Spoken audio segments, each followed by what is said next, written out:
ವಿದ್ಯುತ್ ತಂತಿ ಸ್ಪರ್ಶಿಸಿ ಯುವತಿ ಸಾವನ್ನಪ್ಪಿರುವ ದಾರುಣ ಘಟನೆಯೊಂದು ಈಗ ಸುದ್ದಿಯಾಗ್ತಿದೆ.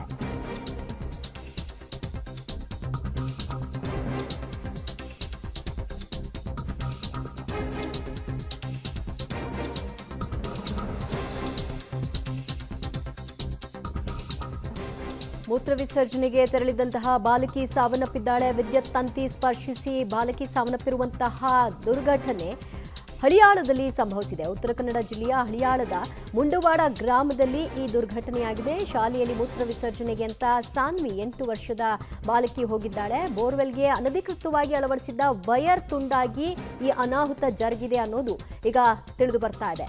ಆ ತುಂಡರಿಸಿದಂತಹ ವಿದ್ಯುತ್ ವೈರ್ ಏನಿತ್ತು ಅದನ್ನ ತೆರವು ಮಾಡುವಂತಹ ಕೆಲಸವನ್ನ ಮಾಡಿರಲಿಲ್ಲ. ಇದರ ಅರಿವಿಲ್ಲದಂತಹ ಮಗು ಅಲ್ಲಿ ಹೋದಂತಹ ಸಂದರ್ಭದಲ್ಲಿ ಸ್ಪರ್ಶ ಮಾಡಿದೆ. ಅದಾದ ನಂತರದಲ್ಲಿ ಶಾಕ್ ಆಗಿ ಮಗು ಸ್ಥಳದಲ್ಲಿಯೇ ಸಾವನ್ನಪ್ಪಿದೆ. ವಿದ್ಯುತ್ ತಂತಿಗೆ 8 ವರ್ಷದ ಬಾಲಕಿ ಬಲಿಯಾಗಿರುವಂತಹ ಘಟನೆ ಉತ್ತರ ಕನ್ನಡ ಜಿಲ್ಲೆಯ ಹಳಿಯಾಳದಲ್ಲಿ ಆಗಿರುವಂತಹ ದುರ್ಘಟನೆ. ಶಾಲೆಗೆ ಹೋಗಿತ್ತು ಮಗು. ಶಾಲೆಯ ಸಂದರ್ಭದಲ್ಲಿ ಶೌಚಾಲಯಕ್ಕೆ ಹೋಗಬೇಕು ಅಂತ ಹೋಗಿದೆ. ಈ ಸಂದರ್ಭದಲ್ಲಿ ಆಗಿರುವಂತಹ ದುರ್ಘಟನೆ. ಸದ್ಯ ಪೊಲೀಸರು ಪ್ರಕರಣವನ್ನು ದಾಖಲು ಮಾಡಿಕೊಳ್ಳುವ ಮೂಲಕವಾಗಿ ಇದರ ನಿರ್ಲಕ್ಷ್ಯ ಯಾರು ಮಾಡಿದ್ರು ಅವರ ವಿರುದ್ಧ ಕ್ರಮ ತೆಗೆದುಕೊಳ್ಳಿಕ್ಕೆ ಮುಂದಾಗ್ತಾ ಇದ್ದಾರೆ. ಬೋರ್ವೆಲ್ ವೈರ್ ತುಂಡಾಗಿ ಅನಾಹುತ ಸಂಭವಿಸಿದೆ ಅನ್ನೋದು ಈಗ ಪ್ರಾಥಮಿಕ ಮಾಹಿತಿ ಲಭ್ಯವಾಗ್ತಿರೋದು. ವಿದ್ಯುತ್ ತಂತಿ ಸ್ಪರ್ಶಿಸಿ ಬಾಲಕಿ 8 ವರ್ಷದ ಸಾನ್ವಿ ಬಲಿಯಾಗಿದ್ದಾಳೆ.